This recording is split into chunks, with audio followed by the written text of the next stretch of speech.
Hi everyone, so in this video we're going to look at the combustion of hydrocarbons. So you'll remember that hydrocarbon is a compound that contains only carbon and hydrogen atoms. So when it burns in a plentiful supply of oxygen, we call this complete combustion. And there are two products for complete combustion: carbon dioxide and water. So in your books we have the diagram of the combustion apparatus. I'm just going to show you that now in a video. The video is about the combustion of hydrocarbons and what our two products are. So we'll be learning about what the difference is between complete combustion and incomplete combustion. So this apparatus is set up to show you the two products of complete combustion.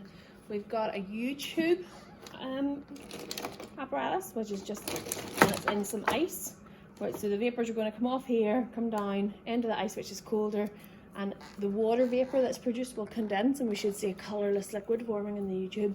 And then here we've got a test tube with lime water in it, and the other product is carbon dioxide, so the lime water should turn cloudy whenever it's produced.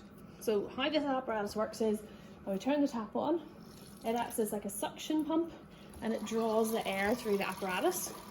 Then we light the hydrocarbon and it starts to burn.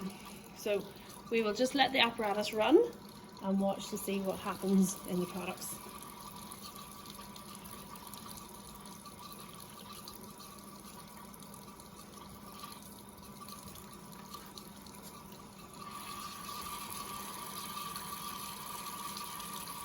The other product you'll see that's been given off in the filter funnel is some soot or pure carbon that's been given off. You may notice that the lime water started to go cloudy already. Over on the left hand side, can you see it?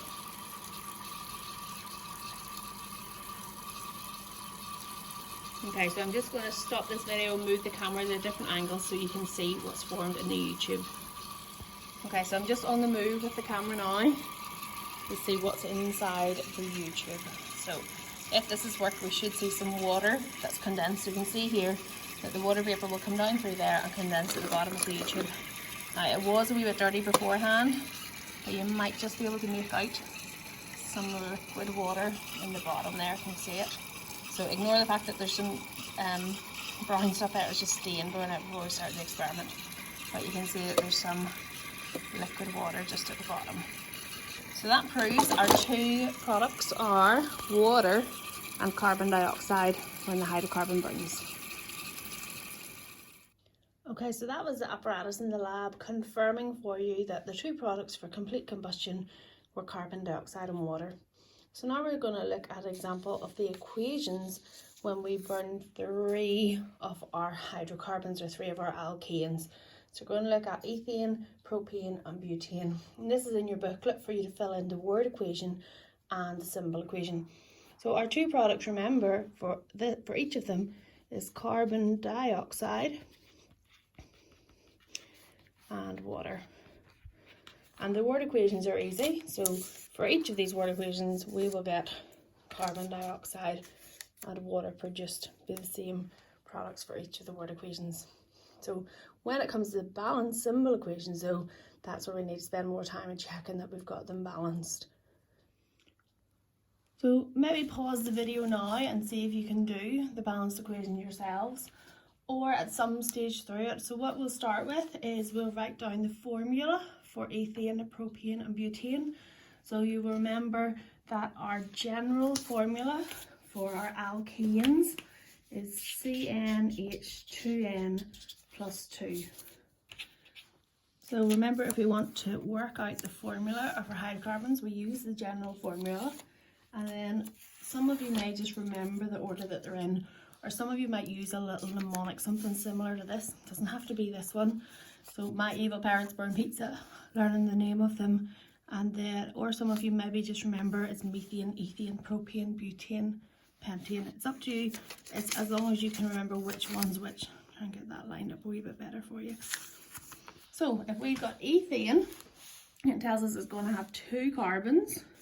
And then if my general formula is CnH2n plus 2, so if the n is 2, then that's going to be 4 plus 2 is going to be 6 hydrogens. The propane is C3, and then if n is 3, it's 6 plus 2, which is 8.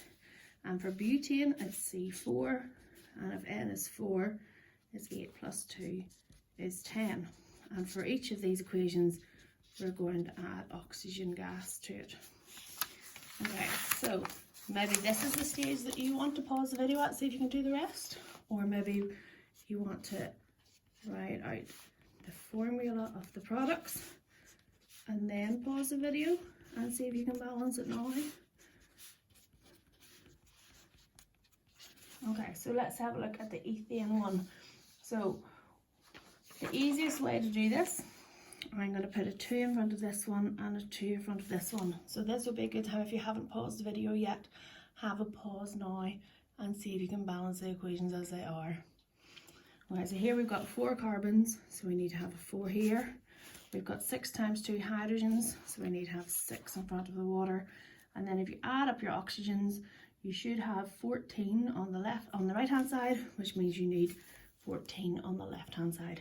And with propane then, so we've got 3 carbons, we need 3 carbons, 8 hydrogens, so you have 4 water, and again, count up your oxygens, we've got 10 on the right hand side, so we need to have 5 O2 on the left. And when we come to butane, we've got 8 carbons on the left, so we need 8 on the right. We've got 20 hydrogens, so we need 10 water. Add up our oxygens and we have 26, which gives us 13 oxygens. Hopefully you've got those balanced okay, and you can fill that in on your book. So the next thing then we're going to talk about is what happens when we burn the hydrocarbon in a limited supply of oxygen. So when there's not as much oxygen around, the products that are formed are slightly different. This is called incomplete combustion, and we get carbon monoxide formed and water. Now you might remember back to the topic that you did in Unit 1 where you learned a wee bit about carbon monoxide and its properties and how it was colourless, it was odourless, it was tasteless, but it was also very toxic. So that's a problem when we have incomplete combustion, and part of the research you're going to be doing is the dangers of incomplete combustion in-house. So this is actually on the next page in your booklet if you want to have a look at it. So when we burn methane in a limited supply of oxygen, we get incomplete combustion of methane. This equation is already in your book, so is this. The symbol bit of the equation at the minute looks like this in your book, and it asks you to balance it. So have a wee look now and see if you can balance, or pause the video and see if you can balance it. Or if you're struggling, pause the video now when we've got 2CH4 at the start. Okay, so now we've got 2CH4, we've got 2 carbons here, so we need 2 carbons here. We've got 4 times 2 hydrogens, so we need 4 water molecules. And then add up our oxygens, we've got 6 oxygens on the right hand side, so we need 6 oxygen atoms on the left hand side, so 3 oxygen molecules. So just to show you as a comparison that the incomplete combustion means that there's a limited amount of oxygen, I want to show you the 2 equations for ethane. So ethane. So if we have, at the top here's the equation we did a minute ago where we have the complete combustion of oxygen, the complete combustion of ethane, where we got carbon dioxide and water formed. And then below I've written out the equation for the incomplete combustion where we have carbon monoxide and water formed. And if you have a look at this, the difference in these 2 equations is that we have 7 oxygen molecules up here and we only have 5 oxygen molecules at the bottom. So it takes me back to the bit that we talked about at the very start, the complete combustion. So this is complete. This is a plentiful supply of oxygen. This is incomplete with a limited supply of oxygen. So there's less oxygen used in the reaction in the incomplete than there is in the complete reaction.